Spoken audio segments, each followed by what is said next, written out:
Warahmatullahi wabarakatuh.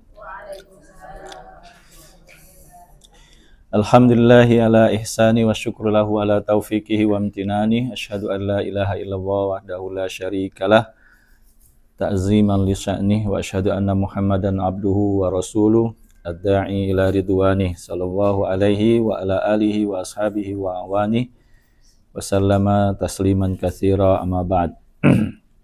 Alhamdulillah, bersyukur kita kepada Allah Subhanahu wa taala di dalam kesempatan yang berbahagia ini kita kembali dipertemukan oleh Allah Subhanahu wa taala di majelis kita yang insyaallah kita akan laksanakan secara rutin, dan alhamdulillah ini sudah pertemuan yang ketiga ya, pertemuan ketiga di bulan Agustus ini. Dan sebagaimana yang sudah pernah kami sampaikan baik dalam flyer yang disebarkan, bahwa kajian kita ini insya Allah di setiap Sabtu pagi dan tentunya dengan tema-tema yang berbeda ya. Kita bagi menjadi 4 pertemuan dalam 1 bulan itu, 4 pekan. Jadi pekan pertama, maka insya Allah bahasannya adalah perkara-perkara keimanan atau akidah. Nanti di pekan kedua kita masuk ke tema-tema akhlak. Ya. Kemudian di pekan ketiga kita masuk ke tema ibadah. Dan pekan keempat insya Allah masuk ke tema-tema muamalah.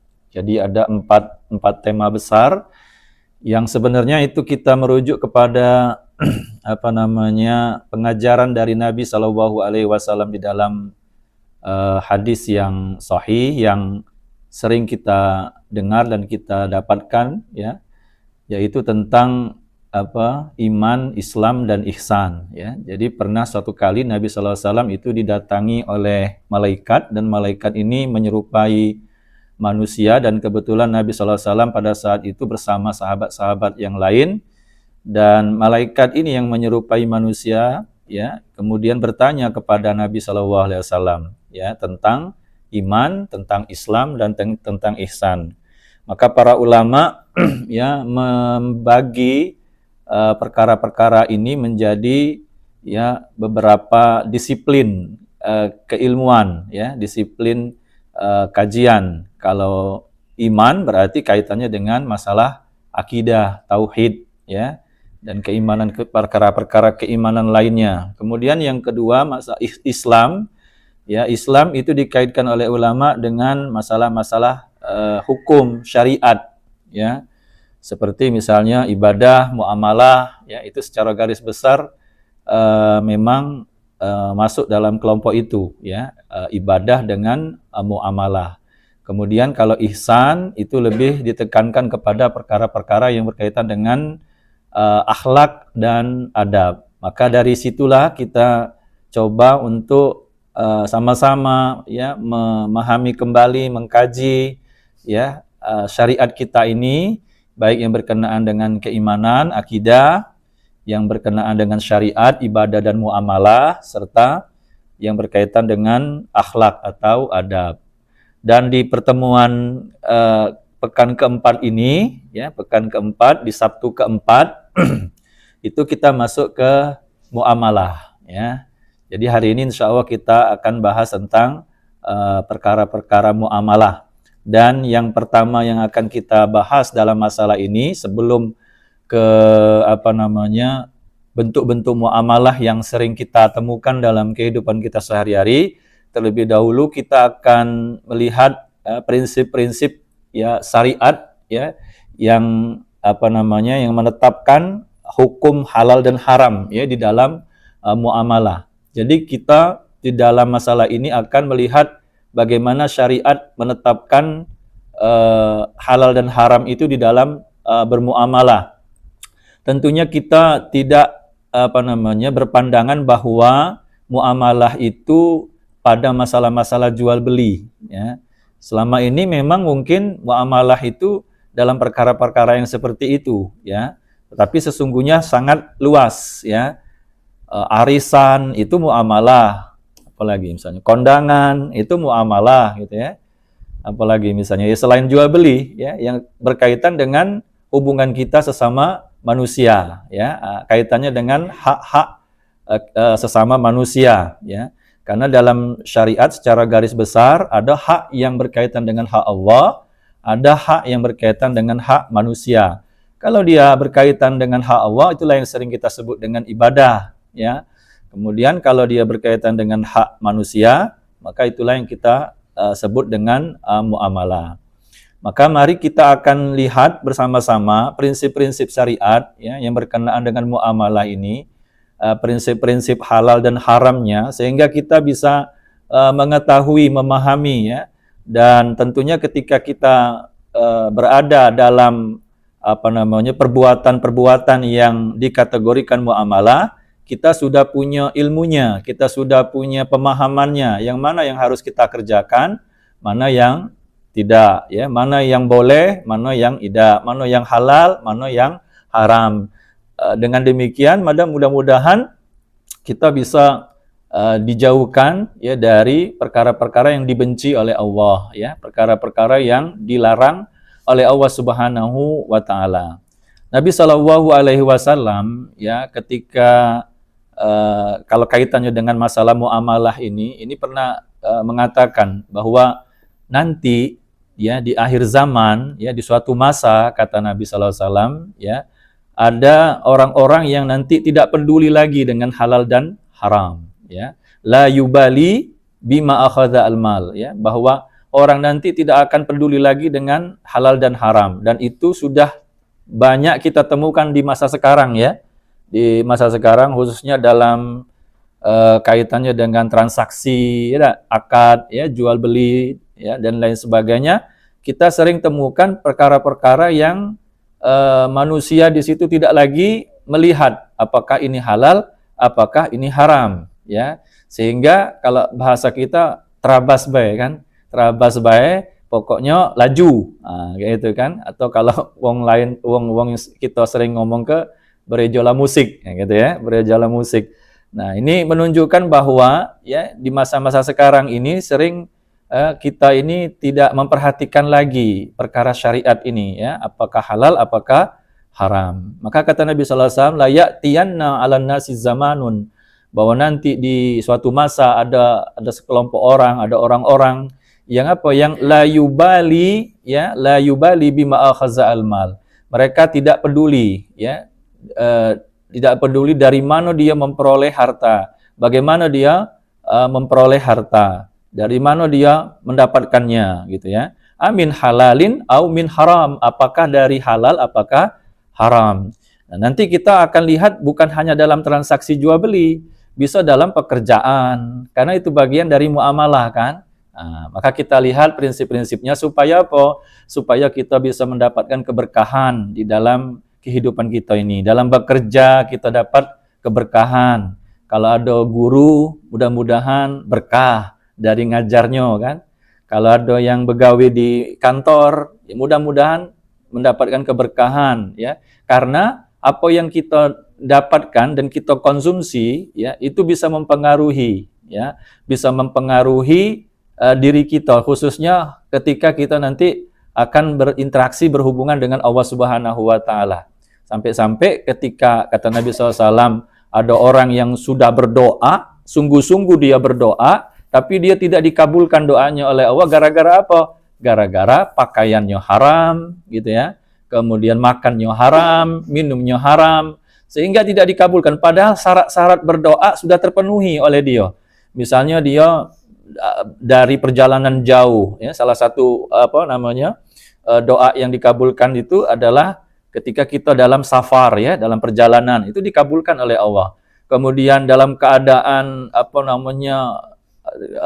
aktivitas yang melelahkan ya, sehingga penampilannya sudah tidak ini lagi karena dengan aktivitasnya itu, kemudian dia berdoa kepada Allah, itu sudah menjadi syarat-syarat yang Allah akan terima doanya. Tapi gara-gara ya yang dimakan atau yang diminumnya itu dari yang haram, apa yang dipakainya dari yang haram, maka kemudian Allah tidak menerima, tidak mengabulkan doanya. Itu baru doa, belum yang lain ya, belum yang lain. Bisa jadi ya kata para ulama ya musibah yang menimpa kita ya, kesulitan-kesulitan yang menimpa kita bisa jadi karena ada perkara-perkara yang haram tadi yang kita lakukan. Maka disinilah kita perlunya selalu saling mengingatkan ya, kita sama-sama memahami syariat ini karena ini penting ya. Syariat yang diturunkan oleh Allah Subhanahu wa taala ini sangat penting untuk kita pahami dan tentunya harus kita amalkan. Karena di dalam hadis-hadis Nabi sallallahu alaihi wasallam selalu disebutkan tentang sebaik-baik orang ya. Sebaik-baik orang itu adalah siapa? Yang belajar ya, yang belajar terus belajar syariat, memahami syariat ya. Tidak pandang bulu dia apakah masih muda atau sudah tua. Karena terus belajar ilmu syariat ini sampai kita dipanggil oleh Allah Subhanahu wa taala ya. Dan itu kewajiban dari setiap muslim dalam ilmu syariat. Dia harus terus belajar. Tidak, karena aku lah tua jadilah tidak seperti itu. Karena syariat ini ya akan kita bawa nanti sampai mati ya. Apa yang kita pelajari dan apa yang kita amalkan itu akan kita bawa sampai mati. Adapun perkara-perkara dunia nanti yang kita lakukan selama hidup di dunia ya, seperti kita misalnya mencari harta ya, mendapatkan harta itu semuanya nanti tidak akan kita bawa sampai mati ya. Justru yang akan dibawa nanti adalah amal. Maka ketika kita paham bagaimana mengelola harta, maka bukan hartanya yang akan kita bawa mati, tapi pengamalan dari syariat yang kita pahami itulah tentang harta itulah yang akan nanti membawa kita kepada kebaikan di akhirat. Maka kemudian di sini para ulama menyebutkan beberapa ketentuan-ketentuan yang harus kita pahami bersama. Yang pertama ya, bahwa dalam masalah muamalah ini ada hukum sama seperti kita menjalankan ibadah ya. Dalam ibadah ada hukum-hukumnya ya. Maka di dalam muamalah juga ada hukumnya karena Allah turunkan Al-Qur'an ini bukan hanya pada perkara ibadah saja, tapi juga pada perkara-perkara muamalah. Allah tidak hanya menurunkan ya ayyuhalladzina amanu kutiba alaikumussyam ya, atau wa atimul hajja wal umrata lillah, atau misalnya wa aqimus sholata wa atuz zakah ya, tapi juga Allah turunkan wa ahallallahul bai'a wa harramar riba ya. Allah turunkan ya ayyuhalladzina amanu ya idza tadayantum bidainin ila ajalin musamma faktubu, bahwa kalau dalam hutang piutang usahakan untuk ditulis. Nah, itu anjuran-anjuran syariat yang berkaitan dengan muamalah. Belum lagi nanti misalnya dalam makan dan minum. Innama harrama alaikumul maitata waddama walahmal khinzir, misalnya begitu ya. Allah mengharamkan bangkai ya, al-maitah, waddam, darah, kemudian khinzir ya, babi ya. Kemudian di ayat yang lain Allah haramkan al-maisir, judi, kemudian al-khamar ya. Nah, itu semua berkaitan dengan kehidupan kita di dunia ini yang berkaitan dengan muamalah. Maka di sini para ulama memberikan satu kaidah Bu ya tentang muamalah ini yang berbeda kaidahnya dengan ibadah ya. Nah, kalau dalam ibadah itu kaidahnya adalah al-aslu fil ibadah at-tahrim, bahwa hukum asal ibadah itu haram. Apa maksudnya hukum asal ibadah itu haram? Bahwa kita tidak boleh melakukan ibadah kalau tidak ada petunjuknya. Itu. Kalau tidak ada petunjuknya maka tidak boleh dilakukan. Nah, misal sholat duha berjamaah, nah, ada petunjuknya tidak? Misal itu contoh, sholat duha itu sholat sunnah, kemudian dilakukan berjamaah, maka kita cari ada tidak petunjuknya tentang sholat duha berjamaah. Maka nanti kita akan lihat dalam hadis-hadis Nabi SAW. Ya, misalnya para ulama membagi sholat sunnah itu ada yang disyariatkan untuk berjamaah, ada yang tidak disyariatkan untuk berjamaah. Yang disyariatkan untuk berjamaah itu misalnya sholat eh, tarawih, ya salat tarawih yang diiringi juga dengan salat witirnya. Atau misalnya salat gerhana, ya itu disyariatkan untuk berjamaah. Salat minta hujan, istisqa, ya itu disyariatkan untuk berjamaah. Atau salat Id, 2 hari raya, Idul Fitri dan Idul Adha. Dan ada salat-salat sunnah yang tidak disyariatkan. Tidak disyariatkan itu dalam arti bukan tidak boleh. Mengapa saya katakan bukan tidak boleh? Karena ada perbuatan Nabi Sallallahu Alaihi Wasallam yang pernah melakukan salat sunnah berjamaah bersama para sahabatnya. Nah, artinya salat duha berjamaah itu boleh, tetapi dengan catatan. Nah, di situ ya, dengan catatannya apa? Karena dia bukan termasuk salat sunnah yang disyariatkan untuk berjamaah, maka kebolehannya itu tidak boleh terus menerus, tidak boleh continue. Setiap salat duha berjamaah, setiap salat duha berjamaah. Nah, itu yang tidak boleh. Karena tidak ada syariatnya dalam masalah itu. Yang boleh itu kadang-kadang. Misalnya tahajud juga. Misalnya dengan keluarga misalnya. Ya boleh sekali-sekali. Yang tidak boleh itu kalau setiap tahajud berjamaah. Setiap tahajud berjamaah. Nah, itu yang tidak boleh. Karena tidak ada syariatnya sholat tahajud itu berjamaah. Nah, jadi maksud saya kalau dalam masalah ibadah, kita tidak boleh dulu melakukannya. Sampai ada syariat petunjuknya yang menjelaskan, yang membolehkan, ya, atau yang memerintahkan untuk melakukannya. Nah, berbeda dengan muamalah, ya Bu ya. Kalau muamalah itu kebalikan dari ibadah tadi. Kalau ibadah tidak boleh dulu digawe ke sampai ada petunjuknya, sampai ada dalilnya. Kemarin saya ditanya tentang satu lagi masalah ibadah, ya. Oleh ada orang yang bertanya ini di WhatsApp itu. Ustadz, cak mano hukumnya sholat di hari Rabu terakhir bulan Safar. Di Rabu terakhir bulan Safar. Maka kita cari dulu, kita lihat dulu ada enggak petunjuk Nabi SAW untuk sholat di hari terakhir bulan Safar. Hari terakhir bukan hari terakhir. Rabu terakhir di bulan Safar. Orang Jawa nyebutnya Rebo Wekasan.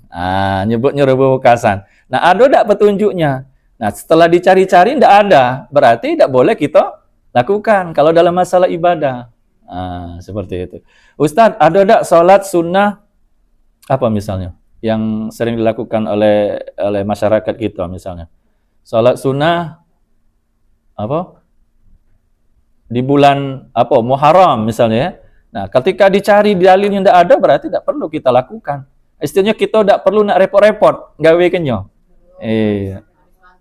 Nah, ya, habis maghrib misalnya ada yang menyebutnya 6 rakaat atau 12 rakaat. Habis maghrib sampai menjelang isya. Awabin ada yang menyebut awabin. Walaupun nanti awabin itu masuk dalam kategori salat duha. Iya. La yuhafizu ala salati duha, tidaklah seseorang itu memelihara salat duha illa awab, kecuali orang-orang yang awab. Awab itu orang yang selalu ingin bertaubat. Nah, sehingga disebut awabin salatnya. Jadi salat duha yang sebenarnya itu disebut juga salat awabin. Nah, memang ada beberapa ulama menyebutnya bahwa salat antara maghrib dengan isya itu disebut juga dengan awabin. Tapi yang lebih tepat awabin itu kepada salat duha, ya. Sedangkan salat yang antara maghrib dengan isya itu sebenarnya banyak hadis-hadis yang dinilai oleh para ulama bermasalah. Sehingga kebolehannya itu hanya sebatas salat sunnah mutlak. Tidak ada maksud apapun, cuman salat sunnah mutlak. Kalau niatnya memang salat sunnah mutlak, boleh dia. Ya.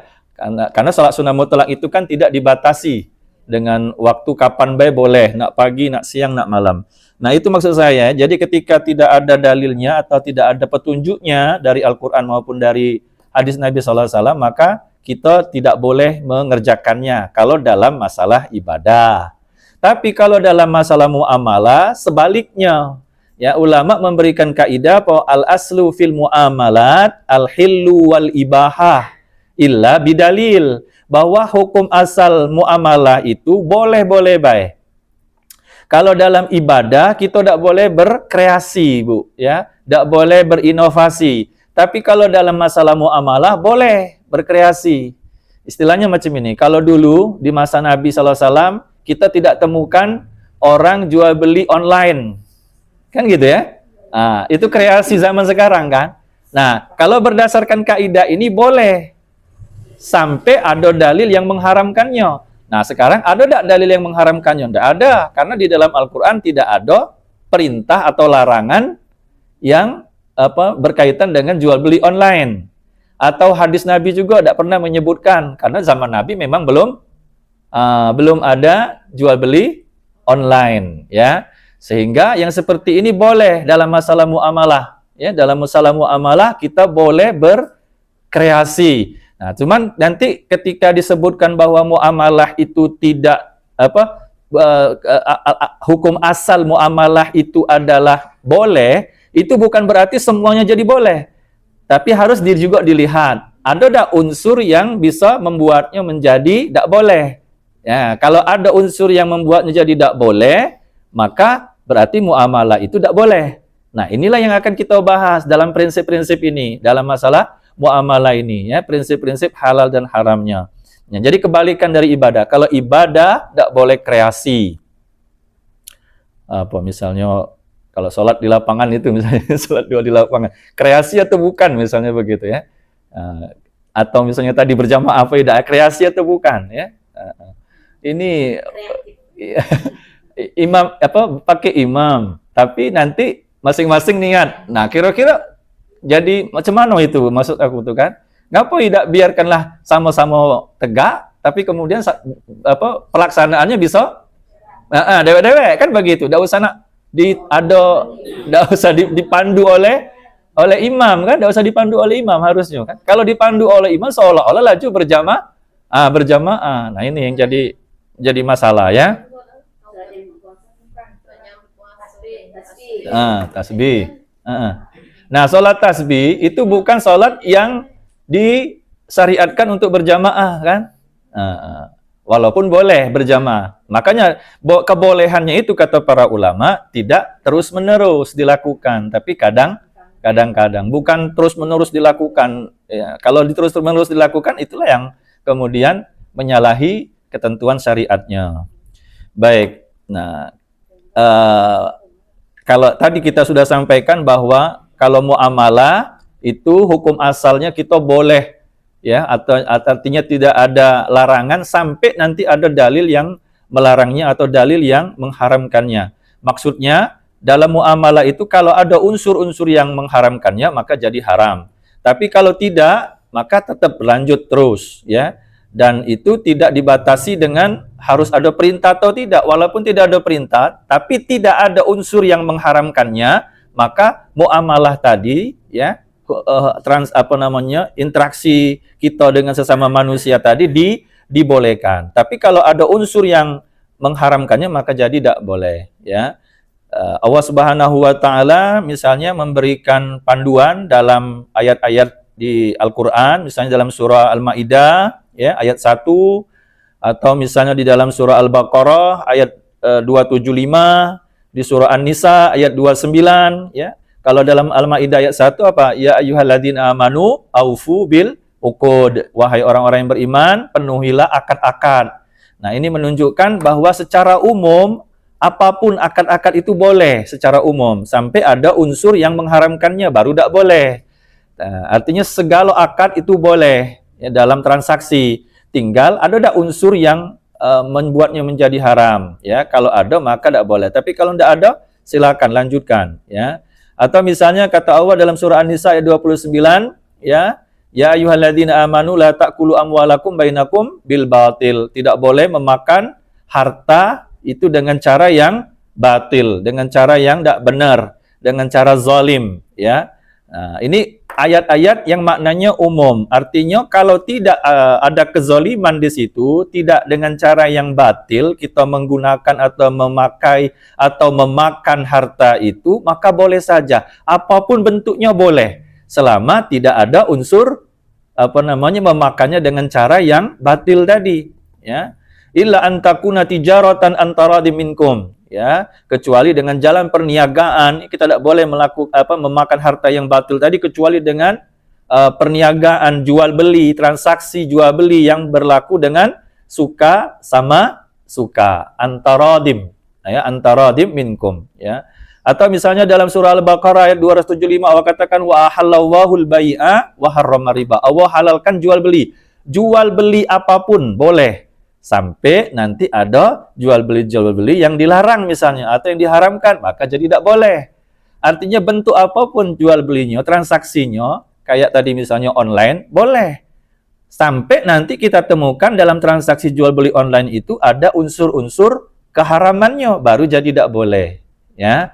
Nah, ini yang saya maksud dengan kaidah dari para ulama tadi, bahwa al-aslu fil muamalat al-hillu atau al-ibahah, bahwa hukum asal di dalam muamalah itu adalah boleh, ya. Kemudian Nabi SAW juga pernah menyebutkan tentang batasan-batasan halal dan haram ini, ya. Al-halalu ma ahallallahu fi kitabihi. Yang halal itu adalah, ya, sesuatu yang telah Allah halalkan di dalam Al-Qur'an, ya, dalam Alkitabnya, dalam kitabnya. Wal haramu ma haramallahu fi kitabihi, dan yang haram itu adalah yang diharamkan oleh Allah di dalam Al-Qur'an. Nah, maka kalau kita banding-bandingkan, ya, antara yang boleh dengan yang tidak boleh, kira-kira banyak yang mana? Banyak yang boleh sebenarnya. Makanya kita tidak bisa ngatakan dikit-dikit tidak boleh, dikit-dikit tidak boleh. Mengapa? Karena bisa jadi karena kita belum tahu, ya, apa yang boleh dengan yang tidak bolehnya tadi. Ketika kita sudah paham mana yang boleh, mana yang tidak boleh, dan kalau kita kalkulasi ke jumlahnya, kita jumlah ke ininya antara yang boleh dengan tidak boleh, maka bisa kita temukan justru yang banyak itu yang boleh. Makanya kaidahnya tadi dalam perkara dunia ini, dalam perkara-perkara muamalah, hukum asalnya boleh. Nah, hukum asalnya boleh sampai ada yang mengharamkannya, ya. Wa masakata anhu fahuwa mimma afa anhu, kata Nabi sallallahu alaihi wasallam. Apa yang didiamkan oleh Allah. Nah, ini termasuk perkara yang ini, ya, yang boleh, berarti kan apa yang didiamkan oleh Allah maka itu sesuatu yang dimaafkan oleh Allah. Maksudnya kalau Allah tidak menyebutnya haram, didiamkan, maksudnya tidak ada sebutan bahwa ini haram atau ini boleh misalnya, maka ini perkara yang hakikatnya boleh.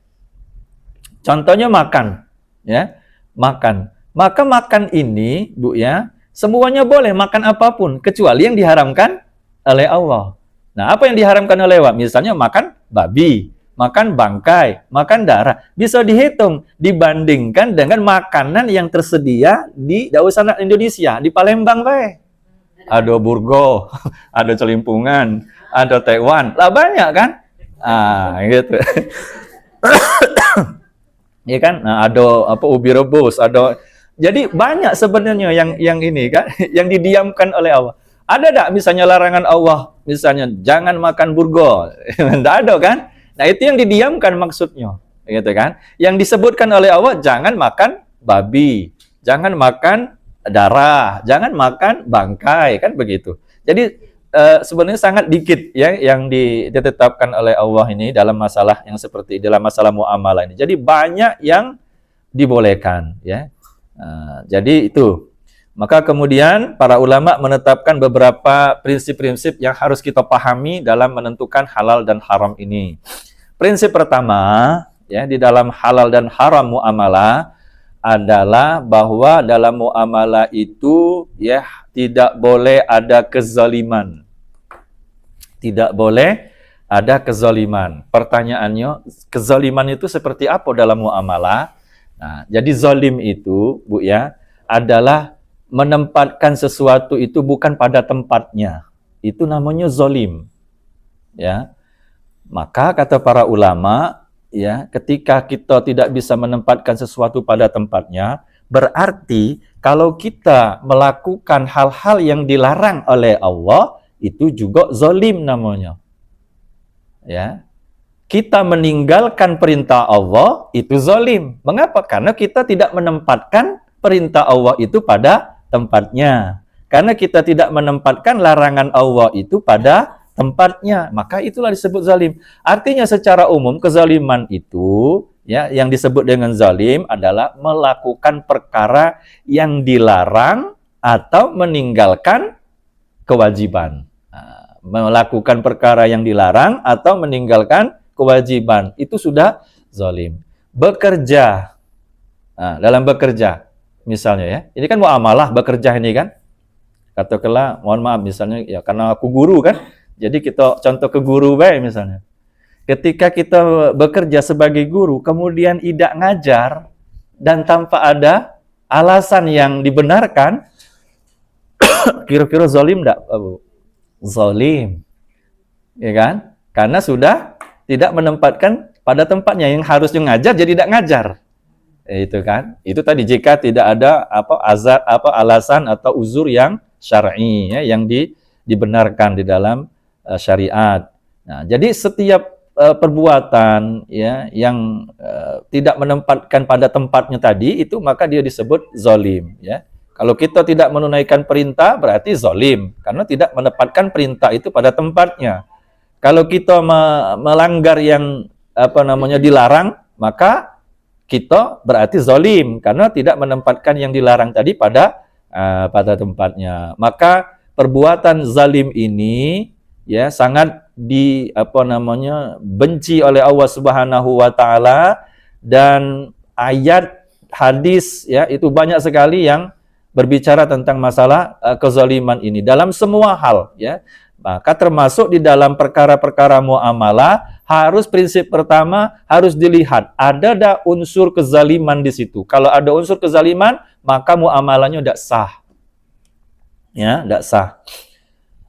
Maka apa di antara contoh-contoh misalnya dalam transaksi yang di situ ada kezaliman? Jual beli khamar misalnya. Zalim. Karena apa?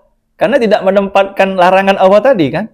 Ya harusnya dilarang kan jual beli khamar, kemudian kita jual, maka jadi tidak boleh, ya kan? Nah, itu termasuk kezaliman dalam transaksi dalam muamalah, ya ada unsur kezaliman di situ. Jual beli narkoba misalnya atau jual beli daging babi. Nah, itu kezaliman. Ada ulama yang mencontohkan juga misalnya jual beli rokok. Ya, jual beli rokok. Ya, bagi yang berpendapat bahwa hukum rokok adalah haram mutlak, ya berarti jual beli rokok tidak boleh. Iya. Ya, karena dia misalnya berpendapat bahwa rokok itu haram, ya. Maka jadi tidak boleh jual beli rokok, ya.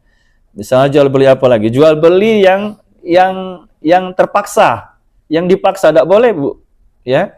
Kalau misalnya jual belinya dengan terpaksa, karena tadi Allah Subhanahu wa taala katakan illa antakuna tijaratan antara diminkum, ya, bahwa jual beli itu didasari dengan suka sama suka, bukan uangnya yang suka sama suka, maksudnya transaksinya, ya, transaksinya suka, ya. Illa antakuna tijaratan antaradim minkum, ya, kecuali perniagaan jual beli yang berlaku dengan suka sama suka, tidak boleh dipaksa dengan ancaman, ya, dengan apa? Horor. Ya, itu nanti ada prinsip berikutnya. Ya. Ini yang zalim tadi maksudnya kan, yang zalim. Ya, jual beli dengan dipaksa. Memang ada yang dipaksa itu dalam kondisi-kondisi tertentu. Apa kondisi-kondisi tertentu yang dipaksa? Misalnya hakim memaksa orang menjual tanahnya karena nak bayar hutang. Itu boleh. Misalnya dia dituntut oleh uang karena tidak bayar hutang. Kemudian disidang oleh hakim. Maka hakim boleh memaksa dia menjual asetnya misalnya untuk bayar hutang dia. Seperti itu ya. Tapi dalam transaksi jual beli biasa ya tidak boleh ada paksaan, harus ridho sama ridho, suka sama suka, ya. Dan tidak tahu kalau merasa tidak lemak misalnya. Belanja karena merasa tidak. Iya. Iya. Iya. Kalau jual beli merasa tidak lemak itu ya. Iya. Ya harusnya kan disampaikan baik. bahwa kalau memang tidak butuh, daripada dibeli kemudian nanti menjadi ya tabzir misalnya kan. Jadi sudah bisa mendatangkan dosa kan, keburukan. Atau contoh yang lain misalnya yang mengandung kecurangan ya, jual beli yang mengandung kecurangan itu juga masuk kategori jual transaksi yang di dalamnya ada kezaliman. Misalnya apa? Menjual barang yang cacat. Beli di pasar 16 misalnya, jeruk. Di pucuk manis. Di bawah masam. Ketika ditimbang ngambil yang bawah. Nah, itu kecurangan al-ghish ya. Tidak boleh itu, mengandung kezaliman berarti kan haram. Jadi jual beli seperti itu. Ya. Atau misalnya memalsukan produk. Memalsukan produk, ya. Menjual barang tiruan. Menjual barang tiruan tidak boleh ya, karena termasuk dalam kategori kezaliman. Atau nimbun. Nimbun itu juga kezaliman. Dalam bahasa hadis namanya ihtikar. La yahtakiru illa khati. Kata Nabi sallallahu alaihi wasallam, tidaklah ihtikar itu tidaklah dilakukan kecuali oleh orang yang berdosa, ya. Artinya maksudnya hukum dari menimbun barang itu haram. Yang menimbun barangnya tadi itu maksudnya ketika nanti ditimbun, nanti kemudian dikeluarkan di waktu-waktu orang membutuhkan. Sehingga harganya menjadi mahal. Nah, ini yang nggak boleh juga. Ya. Termasuk kezaliman di sini adalah praktek-praktek korupsi. Ya, korupsi itu termasuk menzalimi orang, ya. Kalau yang kira-kira agak sudah pegel-pegel ya santai baik. Cari posisi lah masing-masing. Ya. Baik, itu prinsip yang pertama ya. Jadi prinsip yang pertama dalam muamalah itu tidak boleh ada unsur kezaliman. Yang kedua, nah ini, tidak boleh ada unsur riba dalam praktek muamalah. Ya, apa riba itu? Riba itu kalau dalam bahasa Arab namanya az-ziyadah, al-fadl waz-ziyadah. Al-fadl waz-ziyadah itu apa? Maksudnya tambahan. Jadi riba itu tambahan. Dari kata riba itu muncul istilah tarbiyah. Tarbiyah itu artinya menambah. Maksudnya menambah apa? Tarbiyah itu kan kalau diterjemahkan dalam bahasa Indonesia sering dimaknai dengan pendidikan. Nah, apa maksud tarbiyah itu menjadi bertambah, pendidikan bertambah? Maksudnya ketika kita mendidik seorang anak, maka akan berangsur-angsur bertambah. Entah ilmunya, entah perilakunya, maksudnya menjadi lebih baik. Ya, saya itu bertambah terus kan itu. Nah, itu sebenarnya hakikat dari pendidikan. Nah, kita ini tarbiyah tadi tidak sampai ke situ maknanya. Sehingga apa? Ngajar pun asal-asalan kan? Ujung-ujungnya entah ngerti apa tidak siswa, pokoknya sudah ngajar. Ya, terabas. Ya. Jadi riba itu seperti itu maksudnya ya, secara bahasa bahwa dia adalah tambahan atau kelebihan. Nah, sekarang kelebihan atau tambahan yang dimaksud yang seperti apa? Kelebihan, tambahan yang dimaksud adalah dalam masalah hutang piutang. Atau ya bisa dalam transaksi jual beli, juga bisa dalam praktek tukar menukar barang. Tukar menukar barang, ya. Kalau dalam praktek jual beli, dalam praktek utang piutang, itu kita mengenal dalam fikih, ya, itu sebutannya adalah riba qard namanya. Riba qard. Apa riba qard itu? Riba qard itu adalah penambahan nominal dari jumlah hutang yang diberikan. Ya, penambahan nominal utangnya. Jadi kalau 100.000, kemudian kalau dihutangkan menjadi 110, 120 atau 130, itulah yang disebut dengan riba qard namanya. Riba qard, ya, dalam kaitannya dengan utang piutang. Ya. Kalau misalnya penambahannya itu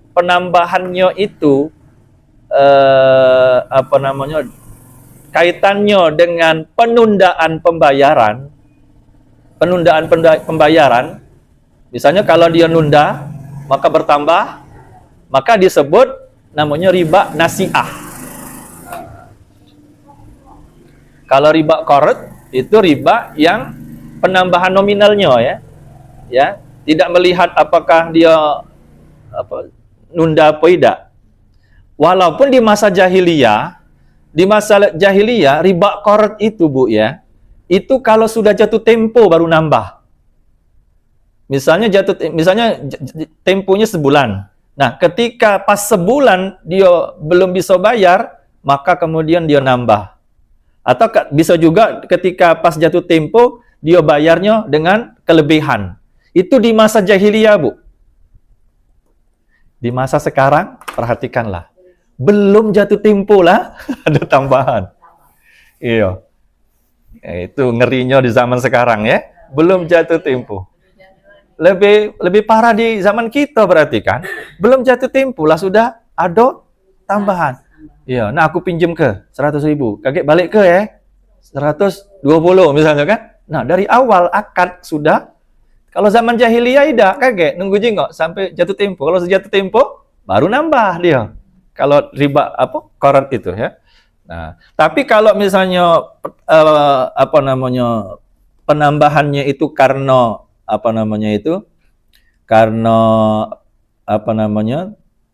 tidak berjangka gitu ya, berjangka tadi maksudnya tuh ditunda pembayarannya, maka dia masuk kategori nasi'ah tadi, riba nasi'ah ya. Penambahannya karena iya, Nah, itu kalau dalam dalam transaksi utang piutang ya, ada namanya riba qard. Nah, nanti kemudian ada yang riba dalam istilahnya disebut oleh para ulama itu riba bai'. Riba bai' itu riba dalam jual beli. Jual beli di sini bisa juga kaitannya dengan tukar menukar barang. Maka yang terkait dengan masalah jual beli ini ada namanya komoditi, Bu ya. Komoditi yang masuk dalam kategori komoditi riba. Komoditi riba itu ada 6 berdasarkan hadis. 1, emas. 2, perak. 3, gandum kasar. 4, gandum halus. 5, kurma. 6, garam. Nah, itu ya. Emas, perak, gandum kasar, gandum halus, ya, kemudian kurma, garam. Ya. Kalau gandum kasar itu disebut albur namanya, berbiji, bentuk-bentuk biji, albur. Kalau dalam bentuk halus disebut asyair. Nah, jadi kalau nak dipakai bahasa hadis, emas, perak, gandum, sair. Nah, gandum, sair itu baik. Karena kalau yang dimaksud gandum itu gandum kasar ya. Syair itu yang halus, kemudian kurma, kemudian garam. Nah, sekarang bagaimana ketentuannya? Kalau misalnya nanti dalam transaksi ada unsur-unsur komoditi ribawi ini ya, aturannya seperti ini, Bu. Nah, coba kita perhatikan sama-sama ya, biar jelas ya. Yang pertama, kalau dia kaitannya dengan ini ya, dengan jual beli dalam kaitannya dengan barang ribawi tadi ya. Barang ribawi itu tadi 6 tadi kan? Nah, pertama, jika tukar menukarnya dilakukan antara barang yang sama. Antara barang yang sama. Ya. Apa barang yang sama misalnya?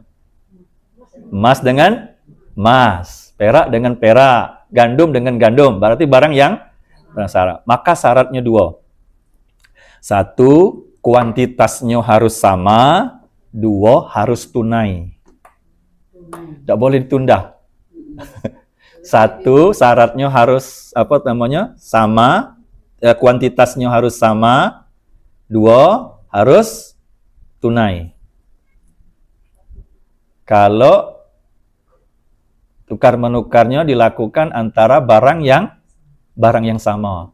Contoh, kita ambil misalnya emas.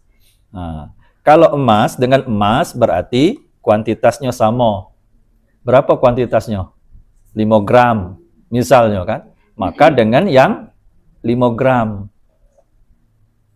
Dan harus langsung, tidak boleh ditunda. Yo jadi 5 gram. Besok ya aku seret. Tidak boleh. Harus segera. Langsung. Dua syaratnya kan. Pertama, kuantitasnya harus sama. Kemudian harus tunai. Walaupun beda mutu. Walaupun beda kualitas. 21 karat dengan 24 karat. Harus sama-sama 5 gram. Kalau yang 24 karat jadi 7 gram, itulah riba. Dan harus tunai. Serah terima langsung. Sejam misalnya perbedaannya. Nyerahnya. Masuk riba dia. Riba apa? Riba nasi'ah tadi. Karena penundaan. Kalau kelebihan, misalnya jadi 7 gram, 5 gram jadi 7 gram, misalnya yang 21 gram, 21 suku. Apa? Gram. Oh, gram. Tidak, maksudnya kualitasnya. Wah, 21 karat. 21 karat 5 gram, yang 24 karat 7 gram, riba dia. Harusnya 21 karat 5 gram, 24 karat 5 gram. Kuantitasnya di situ ya? Ya, kuantitas, bukan kualitas, bukan mutu. Ya. Sama misalnya tadi gandum dengan gandum. Ya, kalau gandum dengan gandum berarti kuantitasnya harus sama. Walaupun beda. Iya, beda merek misalnya. Tapi timbangannya harus sama ukurannya. Patin dengan bulog. Patin dengan bulog harus kuantitasnya sama. Ya, 10 kilo sama 10 kilo. Beda merek. Kalau beda merek itu berarti kan kualitas kan? Ya. Mutu itu berarti kan? Tidak masalah. Itu yang pertama ya. Jika tukar menukarnya antara barang yang sama, ya, barang yang sama. Yang kedua, jika termasuk ini ya, uang. Nah, ini juga yang sering kita temukan, duit. Duit itu dikiaskan dengan emas. Karena emas itu kan nilai tukar. Ilatnya itu nilai tukar emas tuh. Emas perak itu nilai tukar. Sehingga apapun bentuknya yang memang ditujukan untuk nilai tukar, dia menjadi sama seperti emas tadi. Jadi kalau duit itu kan nilai tukar. Jadi disamakan dengan, dikiaskan dengan emas yang disebutkan komoditi tadi kan. Maka kalau nak nukar duit, misalnya yang sama jenisnya tadi kan, ya sama-sama rupiah. Apa syaratnya tadi? Kuantitasnya berarti 100.000 dengan 100.000. Walaupun yang 100.000 satunya ini pecahan 10.000. Ya. Taher. Jadi 100.000 yang sikok merah itu ditukar dengan 100.000 yang 10.000. Tidak boleh ada lebih 110. Itu. Nah, tidak boleh itu. Kalau dulu kan pernah di jalan-jalan itu ya, tukar ya. Nah, itu riba jatuhnya. Riba, tidak boleh, jadi haram. Iya. Iya. Itu duit ya misalnya. Atau misalnya sama 50 ribuan 2 ikok ditukar. Tapi 50 ribu yang sikoknya ditunai, 50 ribu sikoknya besok. Itu riba. Riba nasi'ah namanya. Ada penundaan. Kan tadi kan harus tunai syaratnya. Harus sama kuantitasnya, kemudian harus tunai. Kalau ditunda, maka jadi riba nasi'ah. Ya itu. Nah. Jelas ya? Nah, kemudian jika tukar menukar dilakukan antara barang yang berbeda kelompok. Antara barang yang berbeda kelompok. Maksudnya emas dengan gandum. Atau emas dengan kurma. Beda kelompok kan? Nah, maka yang seperti ini tidak ada aturan khusus. Ya, terserah macam mana. Tidak harus tunai, ya juga tidak harus kuantitasnya sama. Emas 24 karat ditukar dengan kurma sekarung, boleh. Ya. Ya, suka sama suka, terserah, ya. Yang seperti itu tidak ada ndak ada ininya ya, ketentuan. Yang ada ketentuan tadi seperti tadi. Nah, ini apa bentuk-bentuk muamalah yang kaitannya dengan ada ribanya tadi ya. Jadi harus kita tinggalkan kalau muamalah seperti ini. Karena apa? Karena dosanya besar. Nabi SAW melaknat, Ibu ya, melaknat orang yang makan riba. Ya. Orang yang makan riba, yang nyetor kenyo, yang nulisnya, yang catatnya, saksinya. Sama cak Homer. Homer itu walaupun kita tidak minum, Bu, tapi kita nuang kenyo, jadi berdosa. Oke, tidak minum, tidak nuang ke, nginjuk ke gelasnya, berdosa. Oke, tidak minum, tidak nuang ke, tidak nginjuk ke, tidak menyiap ke gelas, tapi nganter kenyo ke orang lain. Ya, jadi sama seperti itu ya. Riba juga seperti itu. Akilu riba wa muakilahu, ya, makan riba, yang apa nulisnya, ya, katibahu, yang menyaksikannya, itu semua sama kata Nabi SAW. Ya, hum sawaun, semuanya sama. Dan Nabi SAW sebutkan termasuk dari 7 dosa besar itu adalah riba. Ya, ijtanibu as-sab'al mubiqat, kata Nabi SAW. Jauhilah 7 dosa besar yang membinasakan. Jadi kalau disebut dosa yang membinasakan itu berarti dosanya dosa besar. Apa dosa besar 7 itu yang dilarang oleh Nabi SAW, yang diharamkan? Pertama, asyirku billah, syirik. Yang kedua, as-sihar, sihir. Ya, sihir. Segala macam bentuk sihir. Ya, kemudian membunuh. Wa qatlun nafsil lati haramallahu illa bil haq, membunuh. Makan riba, kemudian makan harta anak yatim, kemudian berlari dari medan pertempuran, ngacir. Ya. Kemudian menuduh menuduh orang menuduh perempuan baik-baik berzina. 7 jadi. Itu dosa besar. Jadi termasuk makan riba itu dosa besar dan diancam juga oleh Al-Qur'an ya, oleh Allah Subhanahu wa taala di dalam Al-Qur'an ya. Wadzaru ma baqiya minar riba. Tinggalkanlah kata Allah sisa riba ya. Sisa riba yang belum dipungut itu tinggalkan. Kalau memang sudah terjadi transaksi riba, maka kalau sudah seperti itu ya tinggalkanlah yang sisa yang belum ini tadi ya. Ya, itu muamalah yang prinsip kedua ya, berkaitan dengan riba. Jadi tidak boleh ada unsur riba di dalam muamalah itu. Yang ketiga, prinsipnya adalah tidak ada hal-hal yang berbau gharar. Nah, tadi yang diomong ke gharar tadi. Gharar itu bisa maknanya spekulasi. Apa? Untung-untungan. Apalagi? Tidak pasti. Kalau diistilahkan oleh orang Indonesia, jual beli kucing dalam, nah, itu kan tidak jelas kan? Ya, itu namanya gharar. Ya, maka jual beli gharar itu hati-hati, transaksi dalam muamalah yang ada ghararnya, itu tidak boleh. Ya. Nah, gharar itu bisa bentuknya bandanya belum ada, barangnya belum ada. Maksudnya tidak ada barangnya. Ya. Apa misalnya tidak ada? Hah? Atau ini. Oh. Ya. Borong duku ya. Atau ini yang sering terjadi. Iya.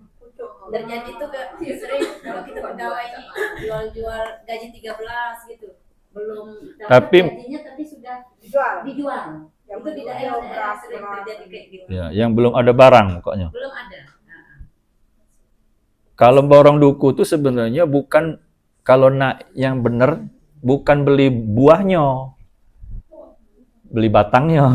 Boleh. Ya, batangnya diborong boleh. Karena kaget buahnya mengikuti itu. Itu. Kalau beli dukunya baik, nah itu tadi bisa goror. Kalau mangganya masih kecil, terus diborong kan? Ya. Ya, itu bisa masuk kategori goror juga karena belum jelas. Apakah nanti dia bisa besar apa tidak, kan? Iya. Terus ikan ditambah. Ya, ikan ditambah sama. goror juga. Karena ikannya yang mana? Belum jelas. Mati galau ada. Iya. Nah, itulah. Harus kita perhatikan prinsip ini.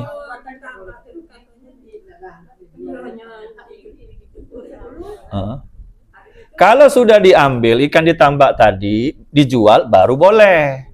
Tapi kalau masih di dalam kolamnya itu kan tidak jelas ada berapa jumlahnya, ada yang kecil-kecil apa tidak, ada yang sudah mati apa tidak, kan belum jelas. Iya. Nah, itu Masih harus belum dengan membeli batang tadi ya. Kalau batangnya dibeli artinya ya maksudnya beli kebon. Ah, bahasanya tuh beli kebon. Ya. Ya kita misalnya begini ya, maksudnya barang yang belum ada itu misalnya cak ini jual beli janin. Nah, janin hewan maksudnya. Misalnya aku beli kambing, oh, yang masih dalam perut. Nah, itu kan nggak jelas. Ya, tuh. Yang kedua misalnya apa lagi? Jual beli ya barang yang tidak dapat diserahkan. Jual beli barang yang tidak dapat, ya tadi jual beli burung, burungnya terbang, tidak bisa diserahkan kan? Nah, ambillah itu, tidak bisa diserahkan. Iya, lari burungnya. Iya, sama seperti ikan tadi, itu kan tidak bisa. Ustaz, beli ikan tidak? Iya, apa? Gabus, mana? Itu dari sungai. Tidak bisa diserahkan, tidak bisa itu. Goror. Iya, tangkap deh. Goror itu. Yang ketiga, barangnya, kalau tadi barang itu belum ada, kalau ini barangnya tidak jelas.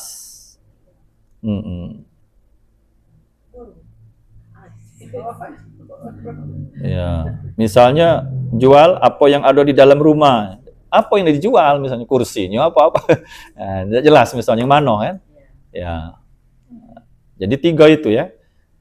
Yang masuk dalam kategori goror secara umum. Tetapi nanti Bu ya, tidak semua goror itu tidak boleh, ada yang boleh. Nah, yang boleh itu yang seperti apa?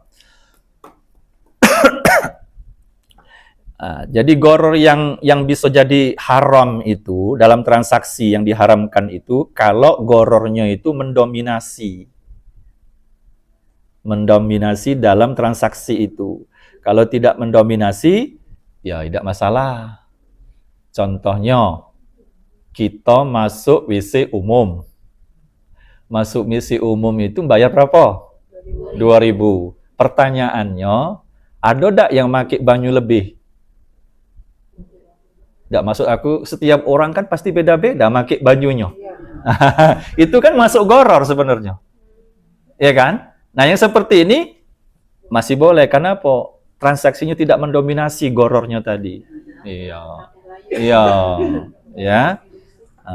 Bayar 2.000. Padahal yang make ada ya. Iya kan? Sebab habis nguras kan? Misalnya. Ada yang banyak, ada yang dikit. Ada yang sebentar. Ada yang lama. Nah, gitu kan? Nah, itu termasuk goror sebenarnya. Tapi itu masih dibolehkan karena apa? Gorornya tidak mendominasi. Yang kedua, ya, masih memungkinkan keluar dari goror, ya, masih memungkinkan keluar dari goror itu maksudnya kalau apa namanya tidak mungkin dihindari gorornya tadi, ya, kalau dalam transaksi muamalahnya tidak mungkin dihindari itu masih bisa diperbolehkan.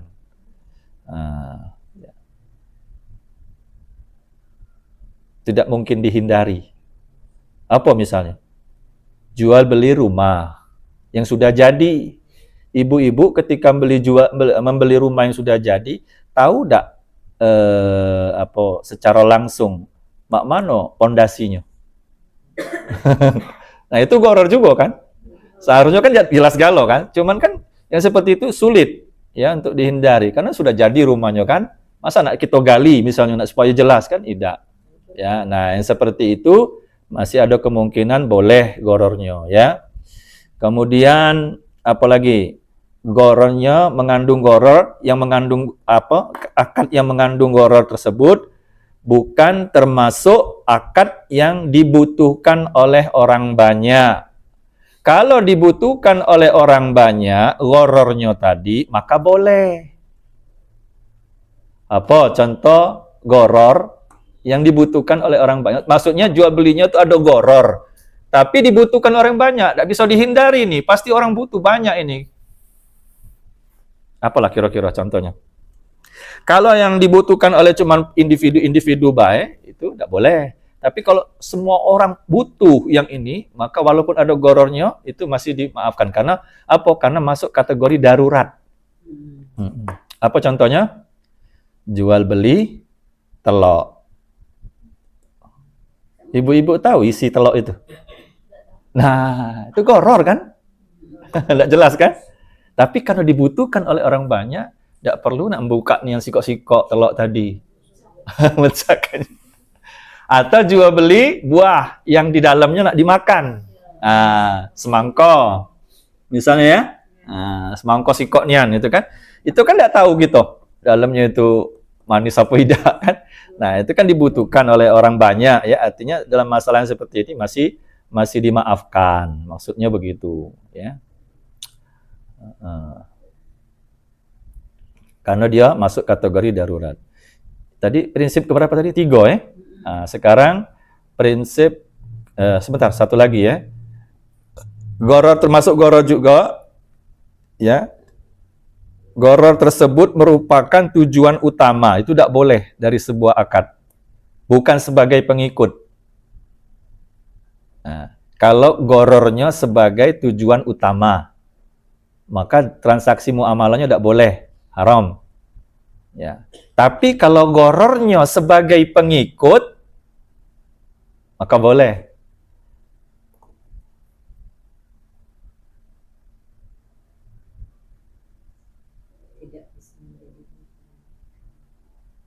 Kayak jual beli janin tadi. Kalau kita beli janinnya, ya.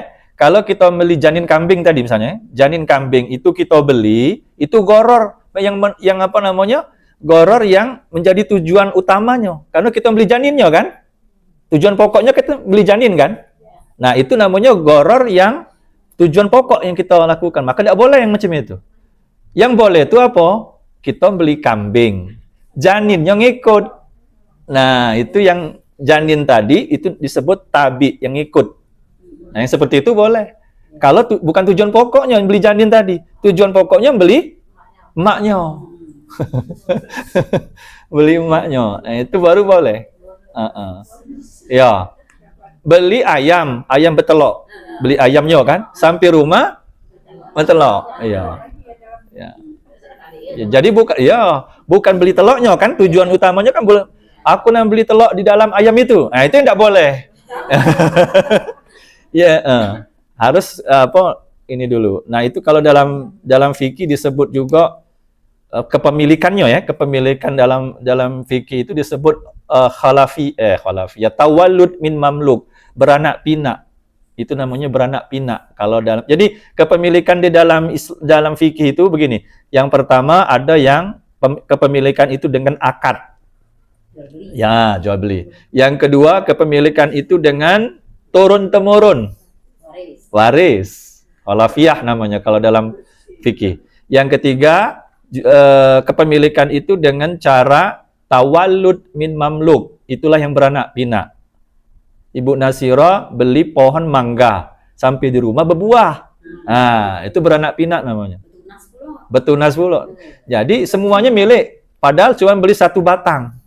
Nah, gitu. Sama kayak tadi beli ayam. Dulu saya pernah dibelikan oleh ayah saya itu ayam petelur. Waktu beli belum betelok. Pas sampai rumah, nah ada telok. Senanglah itu gitu kan. Nah, itu namanya tawallud min mamluk, beranak pinak. Yang keempat, memiliki sesuatu yang tadinya milik umum. Milik umum. Tidak milik siapa-siapa. Menjadi boleh dimiliki. Contohnya air hujan. Air hujan tadi kita tadah. Nah, jadi milik kita. Ikan di laut. Itu namanya Ihrazul mubahat namanya kalau dalam istilah ilmu fikih. Nah, apalagi? Oh, di rumah Umi Tina. Nah, enggak boleh.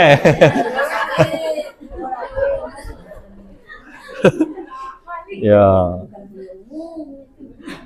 Bukan punya umum. Yang berikutnya ya. Nah, itu nanti yang tadi yang goror-goror tadi itu bisa merembet-rembet ke misalnya multi level marketing yang modern ya. Bisa juga ke asuransi. Nah, asuransi bisa goror. Kalau udah jelas ya. Asuransi jiwa misalnya. Yang sekarang heboh nih, Kan udah jelas kapan mati. beli kuota haji. Ya, masuk bisa ke sana kayak gitunya kan. Ya, ibu-ibu sendirilah yang menganalisanya kan. Jangan ditanya ke sama saya. Lari dari ini pertanyaan. Yang keempat ya, prinsip yang keempat di dalam muamalah tidak boleh ada praktek maisir. Maisir itu perjudian. Nah, tidak boleh ada praktek maisir, perjudian. Sebenarnya kalau perjudian itu yang disebut oleh para ulama itu yang di situ ada taruhan. Itu yang disebut judi. Dalam bahasa Arab namanya kimar. Ya, kimar itu taruhan. Nah, kalau Al-Qur'an nyebutnya maisir, ya. Ya ayyuhalladzina amanu innamal khamru wal maisir. Nah, maisir itu bisa ada dua, Bu. Bisa ada sebutannya taruhan, ya itulah yang disebut dengan kimar. Bisa juga segala sesuatu yang bisa melalaikan dari mengingat Allah. Itu maisir namanya. Dengar lagu sudah sampai lupa sholat misalnya. Baca Quran enggak lagi. Sibuk nganu ke lagunya itulah. Nah, itu maisir sama kategori maisir. Nah, dilarang. Ya, segala sesuatu yang melalaikan dari mengingat Allah. Nah, kalau yang berupa taruhan itulah yang disebut dengan kimar. Nah, jadi dalam transaksi atau muamalah, ya, dalam hubungannya dengan muamalah tidak boleh ada unsur perjudian, ya, unsur-unsur perjudian. Cak lomba Agustus misalnya kemarin, misalnya lomba-lomba, ya bukan hanya Agustus, segala lomba. Kalau di situ ada, kan lomba itu kan muamalah, masuk kategori muamalah. Kalau di situ ada unsur maisir, perjudian, maka tidak boleh. Ya. Arisan, ada tidak unsur perjudiannya? Nah, di situ ada undian. Undian tadi untuk menentukan siapa yang dapat. Boleh. Kalau undian untuk menentukan siapa yang dapat. Ya. Nabi itu pernah menggiliri istrinya dengan diundi kan? Siapa dulu hari ini? Nah, itu boleh. Ya. Tapi kalau undiannya dalam kaitannya dengan untung rugi dalam taruhan tadi, maka tidak boleh. Ya.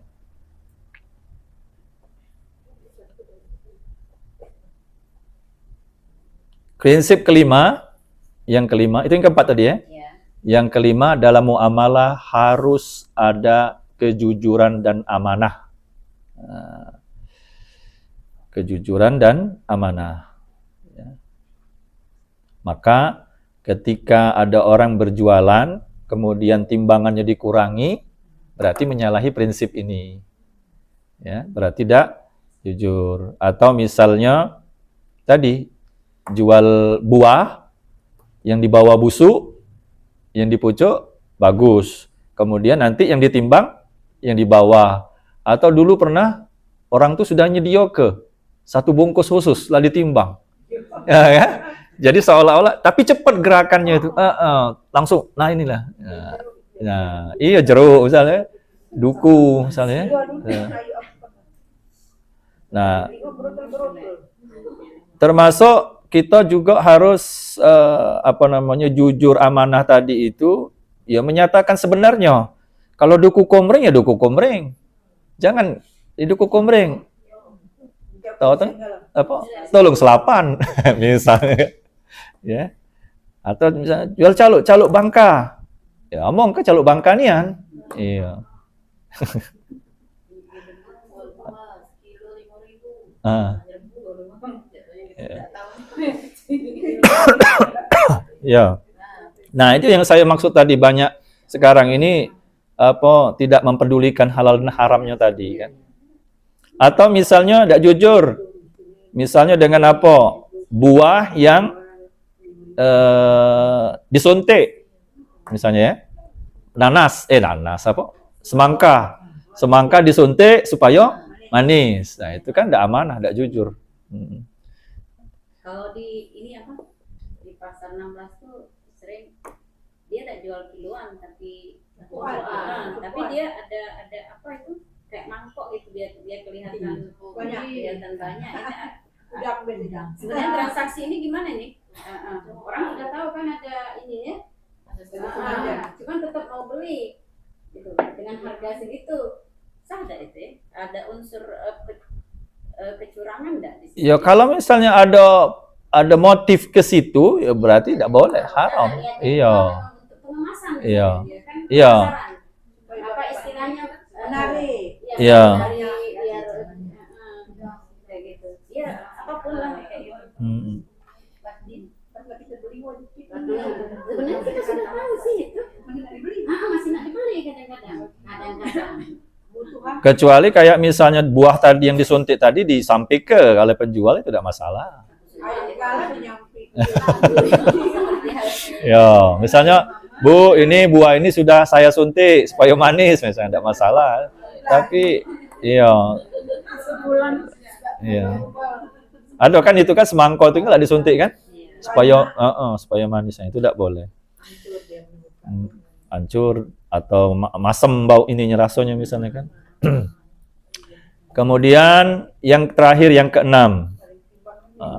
Yang keenam, menerapkan kaidah sadduz zari'ah dalam muamalah. Menerapkan kaidah sadduz zari'ah dalam muamalah. Ya, ini prinsipnya ya. Di dalam bermuamalah bisa juga kita menerapkan kaidah sadduz zari'ah. Apa sadduz zari'ah itu? Saddun itu artinya menutup celah. Menutup celah. Ya. Zari'ah itu wasilah, sarana. Jadi menutup sarana. Jadi begini, yang dimaksud dengan sadduz zari'ah itu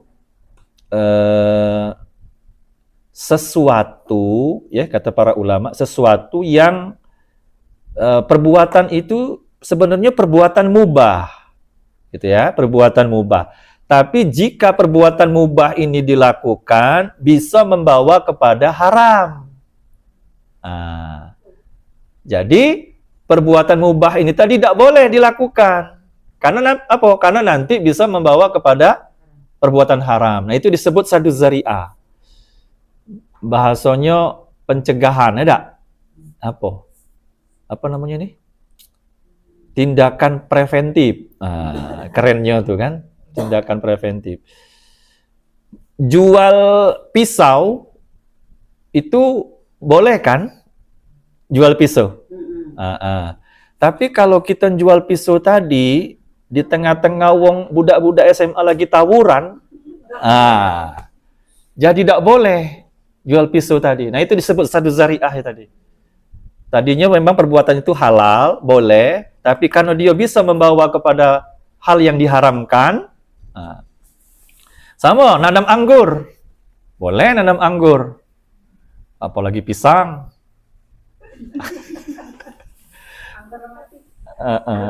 Apalagi nanam anggur. Nah, kalau nanam anggur ini tadi bisa dipakai untuk dijual untuk homer, maka tidak boleh jadi nanam anggur tadi. Itu disebut sadduz zari'ah. Jadi perkara yang mubah, karena dia menjadi wasilah, menjadi sarana untuk melakukan perbuatan yang diharamkan, maka perbuatan yang mubah tadi dilarang. Tapi kalau Umi Tina nanam anggur tadi untuk konsumsi kita nilai, iya. Tidak kata untuk ini ya, pabrik apa? Tidak. Tidak cukup. Ya. Iya. Jadi itu disebut dengan sadu zari'ah, ya.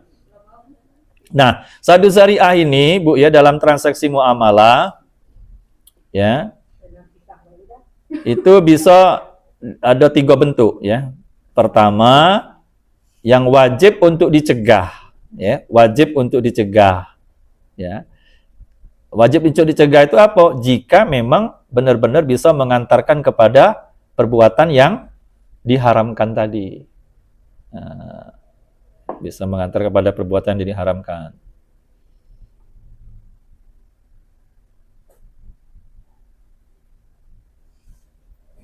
Ya sama, Cak, jual khamar, ya. Karena khamar bisa membuat orang jadi mabuk. Nah, maka jadi haram penjualannya itu kan. Karena bisa mengantarkan pada perbuatan yang dilarang. Ya, yaitu mabuk tadi.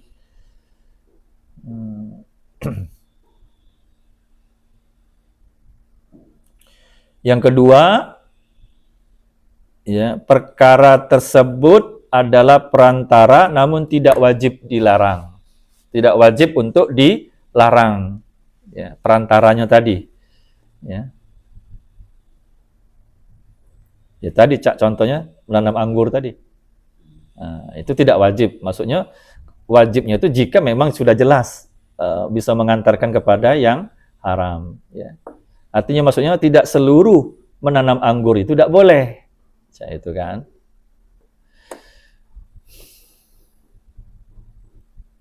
Padahal memang sebenarnya menanam anggur itu bisa untuk homer kan.